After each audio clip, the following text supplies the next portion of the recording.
Apa yang engkau pikirkan, itulah yang engkau dapatkan. Yang kedua, pikiranmu menentukan bagaimana hidupmu. Yang ketiga, pikiran yang positif akan mendatangkan kehidupan yang positif. Mengaji Hening bersama Dr. Fahrudin Faiz. Mari kita simak.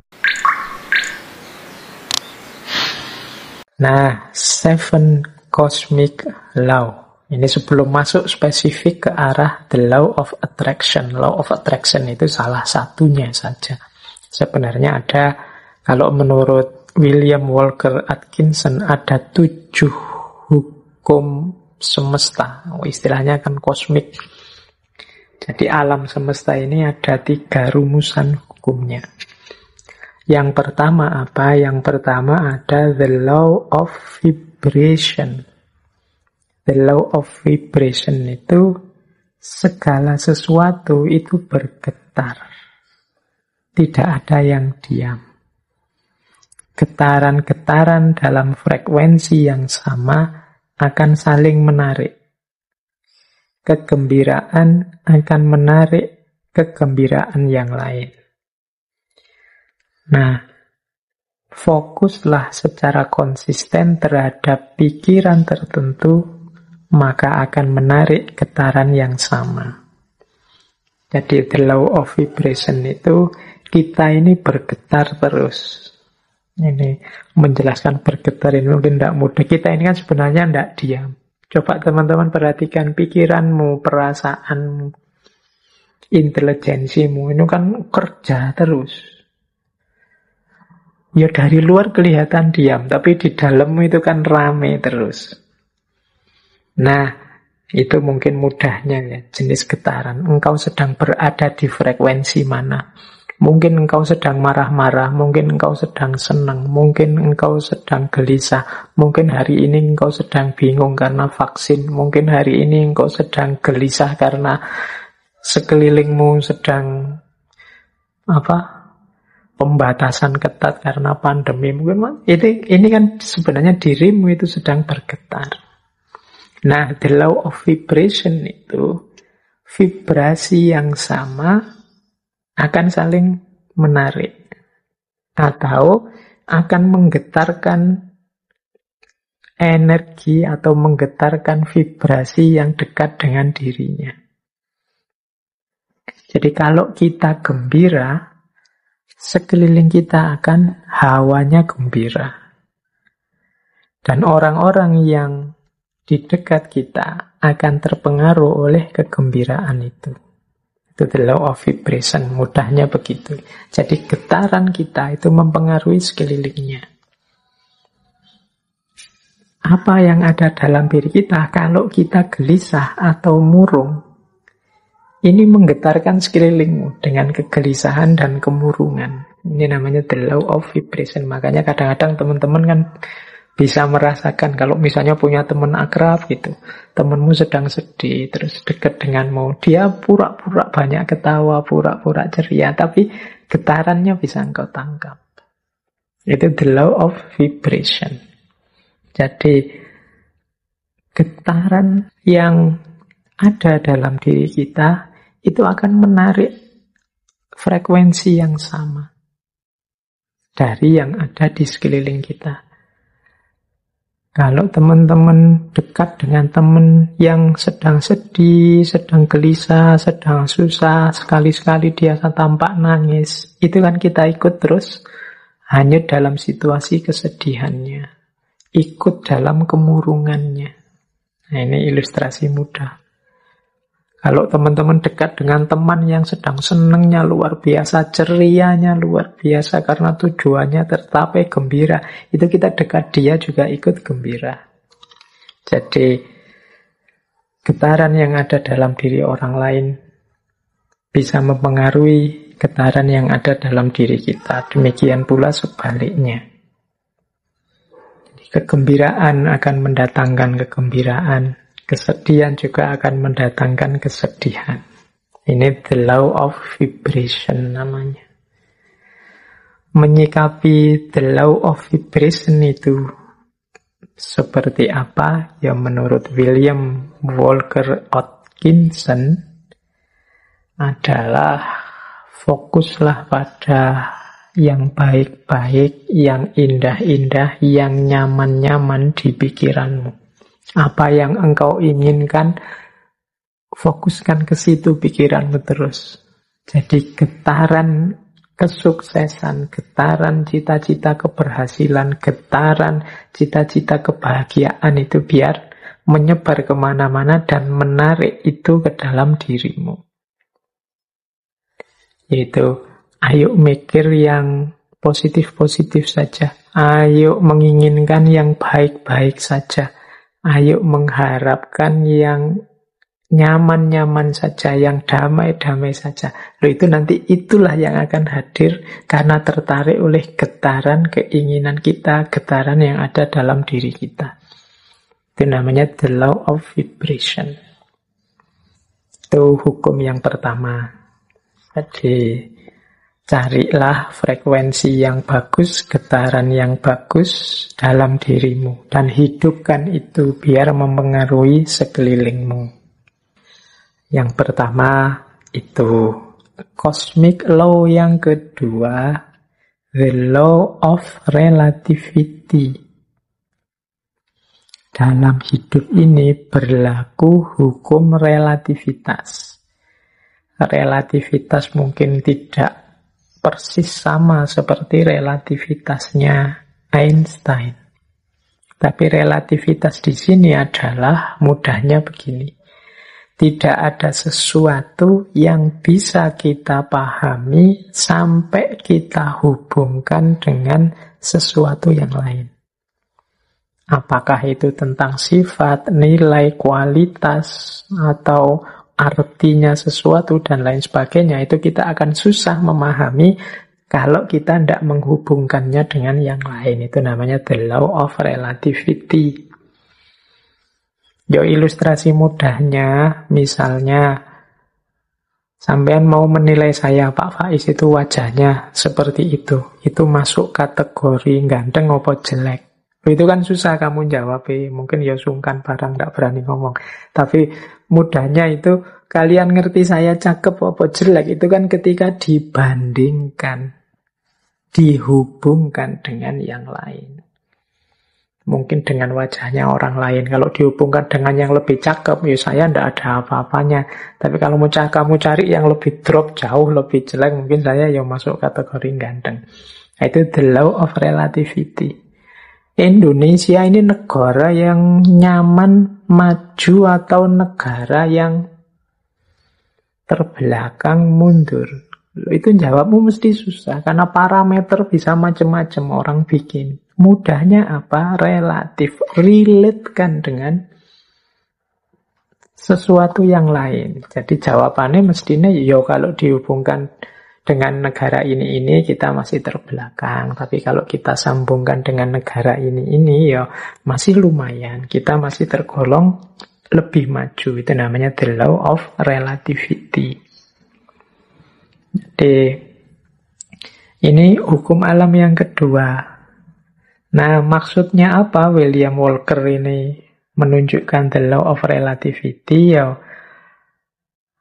hendaknya kita ini selalu menghubungkan situasi yang kita alami dengan yang lebih buruk atau lebih kurang atau di bawah kita. Tujuannya apa? Biar kita bersyukur.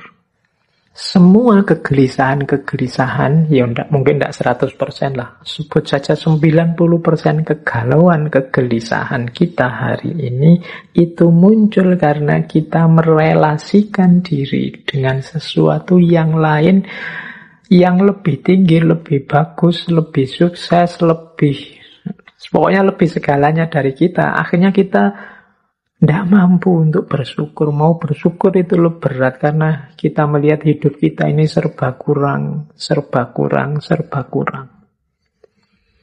Kita salah mencari relasi, menghubungkan diri kita dengan apa. Karena tiap hari mungkin engkau melihatnya artis siapa, atau melihatnya tokoh siapa, atau kiblatmu orang besar siapa, itu terus orang kaya siapa, itu terus orang sukses siapa, itu terus, sehingga ketika menengok dirimu yang lahir hanya pesimisme, underestimate, merasa betapa tidak berharganya dirimu dan lain sebagainya, akhirnya tidak bisa bersyukur. Nah, untuk bisa bersyukur, ingatlah the law of relativity tadi. Kalau engkau mau melihat yang lebih bawah darimu, masih banyak. Ada mahasiswa yang sumpek sekali karena semester akhir belum punya pacar misalnya. Dia lupa bahwa dia jadi mahasiswa itu aja sudah kelebihan yang luar biasa. Benchmarknya mungkin temennya. Benchmark itu tempat dia mengukur, tempat dia merelasikan diri, itu temennya yang sudah punya pacar. Tapi dia lupa, dalam dirinya ada banyak kelimpahan, ada banyak kelebihan. Dia sibuk hanya satu kekurangan ini. Ini biasanya karena salah merelasikan diri. Akhirnya susah bersyukur. Nah, itu hukum alam yang kedua, law of relativity. Ayo, untuk banyak hal, ya tidak untuk semua hal ya, untuk beberapa hal, law of relativity ini kita pakai ya untuk yang baik-baik, sholat, ibadah, untuk tekun belajar. Nah, kita ambil yang level tinggi biar kita semangat untuk meniru yang baik-baik. Tapi untuk hal-hal tertentu kita ambil standar yang lebih di bawah kita, sehingga kita tidak lupa untuk bersyukur. Nah, yang ketiga, the law of cause and effect. Hukum sebab akibat. Kalau ini saya tidak perlu menjelaskan ya, kalau dalam Islam ya ada famay ya'mal misqala dzarratin khairan yarah wa may ya'mal misqala dzarratin syarran yarah. Ada aksi, ada reaksi. Ada sebab, ada akibat. Maka menghadapi hukum yang semacam ini, marilah kita ciptakan dalam hidup ini sebab yang baik-baik saja. Sebab-sebab yang produktif, yang sukses, yang unggulan, sehingga kita mendapatkan akibat juga yang sukses, yang unggulan. Jadi karena ada sebab, ada akibat. Kalau ingin akibat yang bagus, ya ciptakanlah sebab yang bagus. Ini hukum alam juga. Tidak mungkin dari kemalasan lahir keberhasilan misalnya. Makanya jangan malas. Tidak mungkin dari kejahatan, keburukan lahir kebaikan. Tidak mungkin dari proses yang merusak lahir perbaikan. Nah, ini cause and effect. Ini hukum alam yang ketiga. Ada sebab, ada akibat. Apapun yang kita panen hari ini, itu adalah benih yang kita tanam sebelumnya. Yang keempat, the law of polarity. Law of polarity ini, segala sesuatu dalam hidup ini ada pasangannya. Ada panas, ada dingin, ada terang, ada gelap, ada atas bawah, ada baik buruk, ini pasangan. Pasangan ini sifatnya saling mengadakan. Saling mengadakan, ya kalau tidak ada buruk, yang baik juga tidak akan ada. Adanya yang baik karena ada yang buruk. Ini namanya saling mengadakan. Kalau semua orang sama, semua baik, semua, ya dia tidak disebut baik, ya standar saja. Dia disebut baik karena ada yang buruk. Disebut terang karena ada situasi gelap. Disebut atas karena ada bawahnya. Bawah saja tidak ada atas, tidak mungkin. Atas saja tidak ada bawahnya, tidak mungkin. Jadi dia saling mengadakan, saling mendukung. keberadaan masing-masing.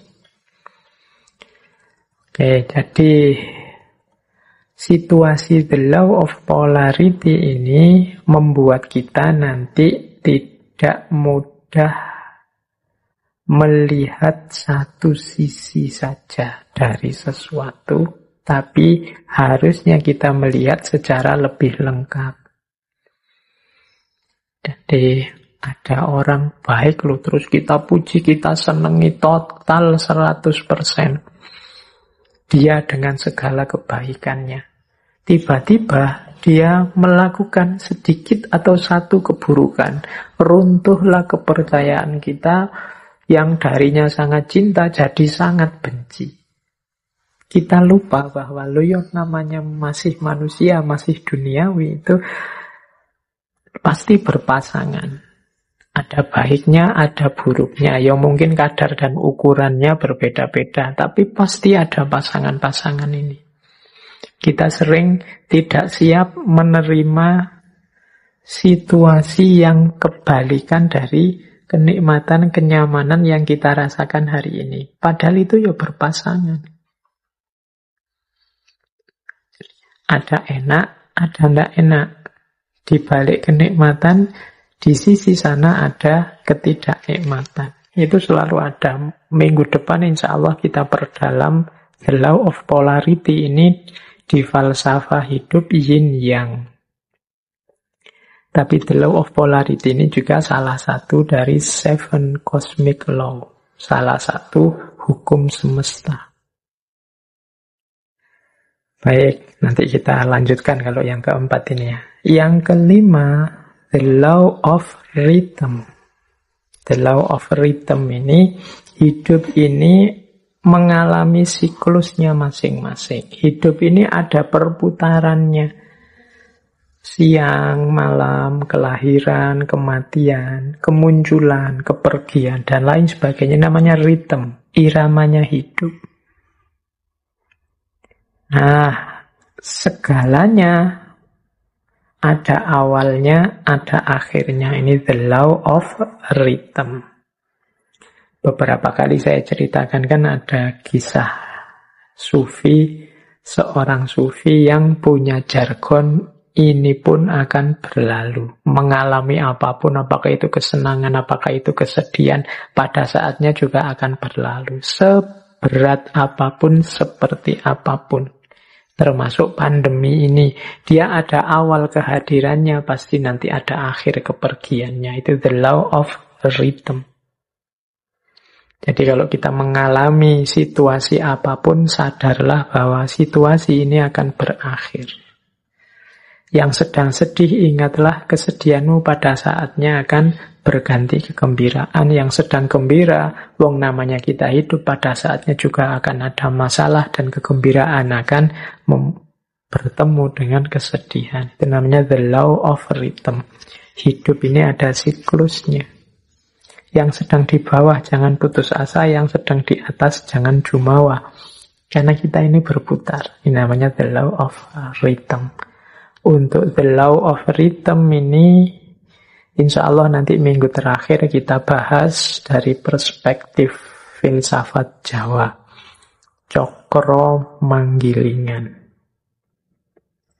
Baik, kita lanjutkan. Yang keenam, the law of gestation. The law of gestation itu bunyinya begini. Segala sesuatu perlu waktu untuk terjadi. Tidak ada yang ujuk-ujuk sempurna. Tidak ada yang ujuk-ujuk utuh. Segala sesuatu dalam hidup ini butuh proses. Perlu waktu. Jadi makanya kita kalau ingin sukses juga perlu kesabaran. Menunggu momen, menunggu waktunya. Karena segala sesuatu ada waktunya. Ada waktu menanam, ada waktu memelihara, ada waktu memetik buahnya. Segalanya butuh proses. Tidak ada yang ujuk-ujuk setelah ditanam terus buahnya muncul. The law of gestation. Dan yang ketujuh, yang terakhir dari 7 cosmic law adalah the law of transmutation. Segala sesuatu berubah. Jadi segala sesuatu, karena hidup ini di dunia pastinya dinamis. Segalanya berubah. Ini banyak kalau kita belajar filsafatnya dulu.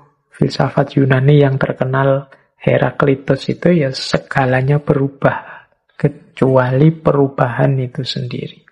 Yang tidak berubah hanya perubahan. Nah, law of transmutation ini menyadarkan kita untuk menghadapi perubahan, merancang dan menyiapkan perubahan agar perubahan yang terjadi arahnya sesuai keinginan kita, membuat kita lebih baik, membuat kita lebih sukses, membuat kita lebih berhasil. Jangan biarkan perubahan liar tidak terkontrol. Baik, ini 7 cosmic laws. Ini alam semesta. Di level batinnya itu ada 7 mekanisme ini. Ini kalau menurut teorinya Walker Atkinson. Nah, ini pengantar untuk tadi kalau ada yang tanya, Pak, natural law tadi katanya law of attraction ini bagian dari natural law ya, karena kayak tadi unsur natural law yang law of vibration, kemudian law of cause and effect atau law of transmutation ini kan bisa mengimplikasikan law of attraction. Baik, kita masuk sekarang ke law of attraction-nya sendiri.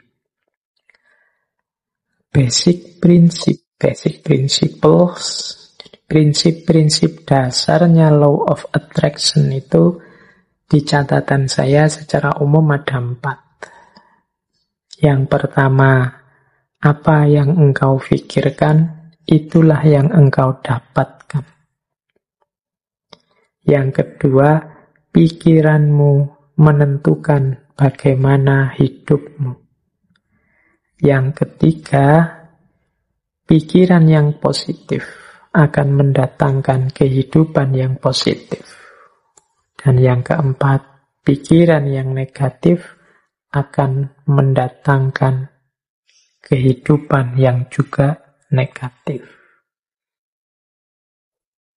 Berarti law of attraction ini pertama-tama menyarankan kita untuk memperhatikan apa yang ada di pikiran kita.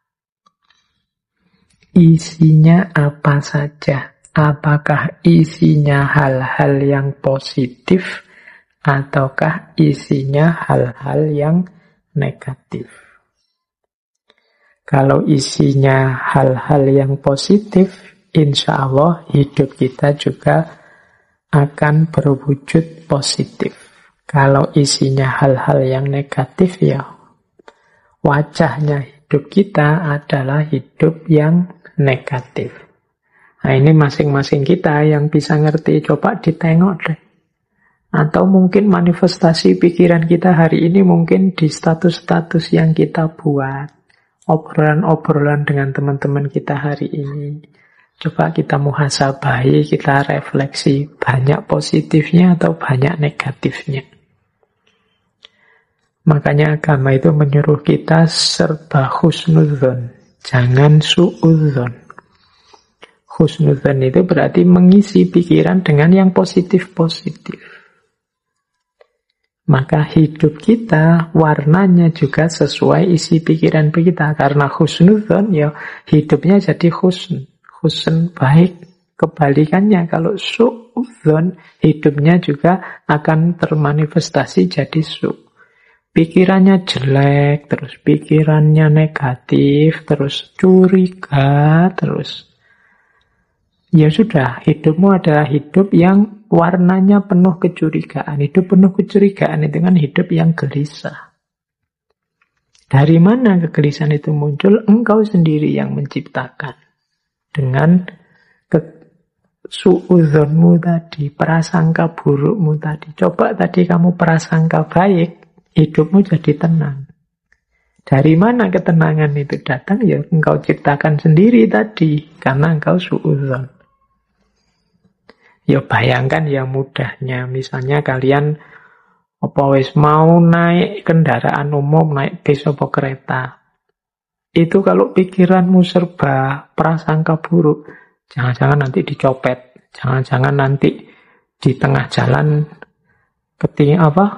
keretanya tabrakan mogok, jangan-jangan pikirannya jelek terus. Maka kalian tidak akan bisa menikmati perjalanan. Sepanjang jalan mungkin kamu gelisah, ini jangan-jangan nabrak, jangan-jangan nanti ketemu orang jahat, jangan-jangan tidak tenang perjalananmu. Dari mana ketidaktenangan itu datang? Ya kamu awali dari pikiranmu sendiri tadi.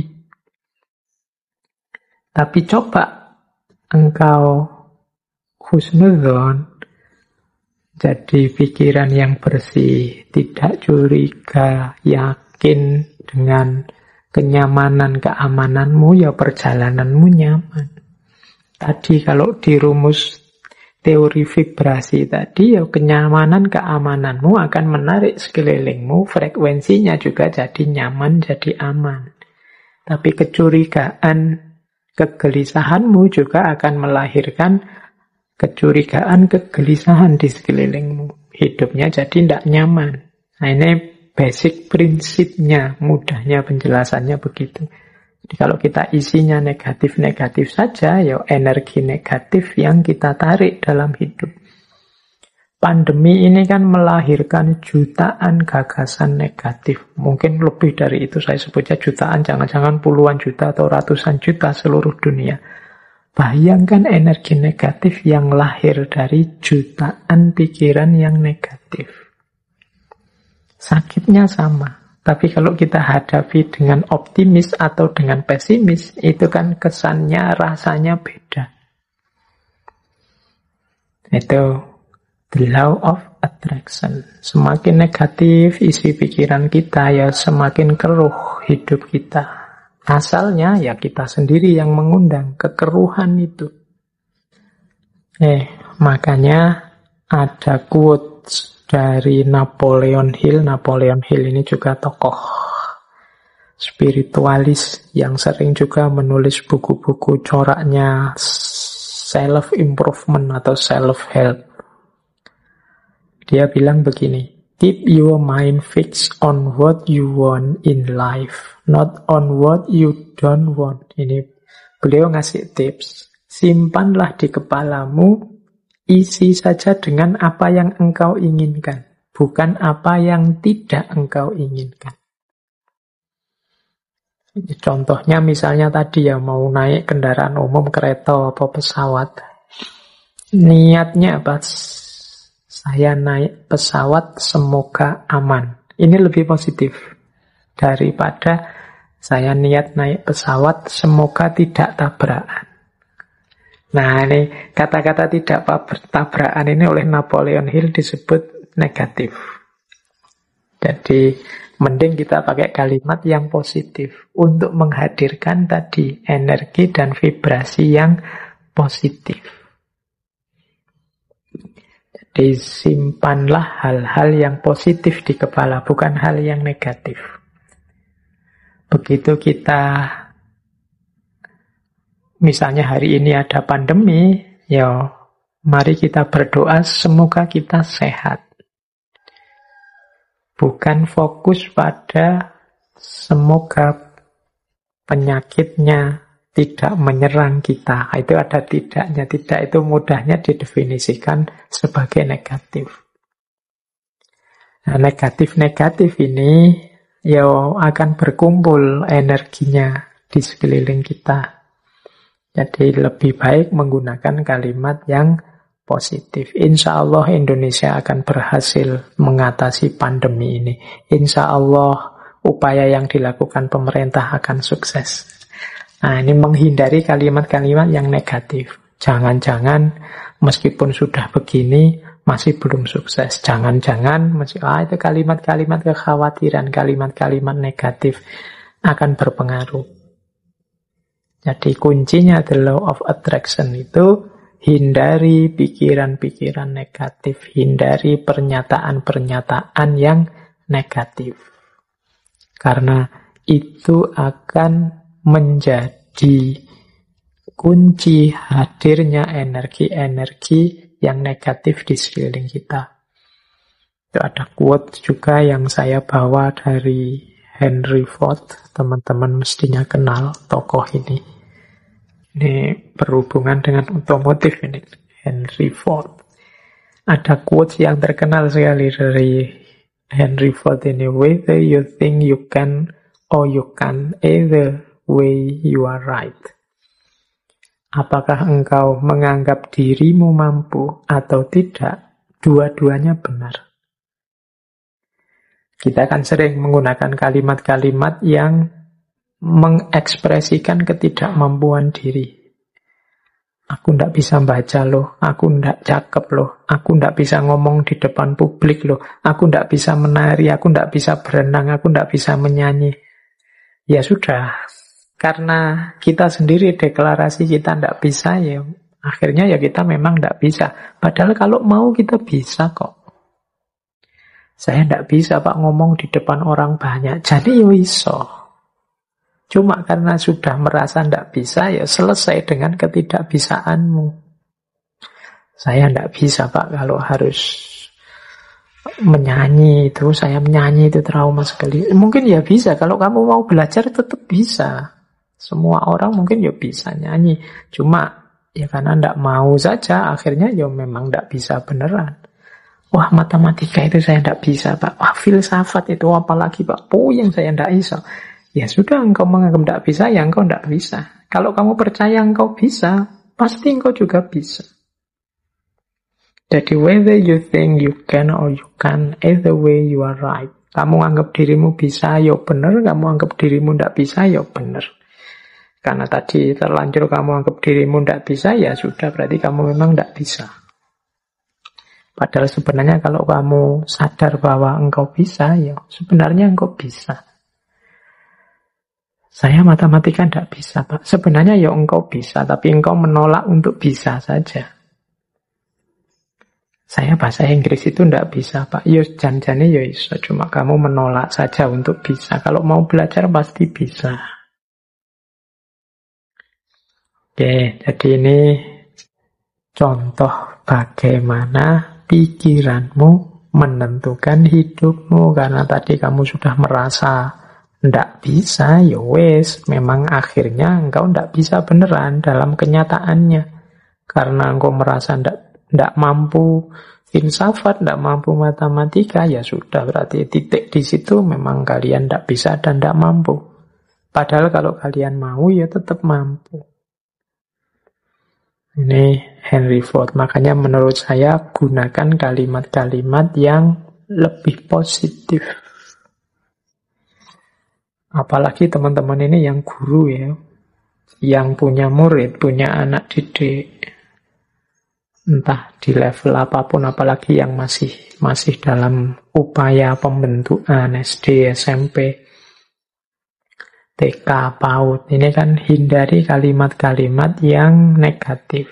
Masukkan dalam isi kepala anak-anak kita itu hal-hal yang positif, yang membentuk dirinya secara positif, yang penuh harapan, yang penuh keyakinan akan masa depannya, yang menumbuhkan potensi-potensi tersembunyinya.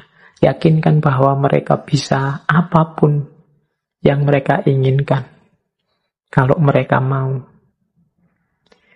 Jadi itu prinsip the law of attraction. Terima kasih sudah menyimak. Semoga channel Mengaji Hening bersama Dr. Fahrudin Faiz selalu bisa memberikan ilmu, motivasi, dan kebermanfaatan. Salam sehat dan bahagia.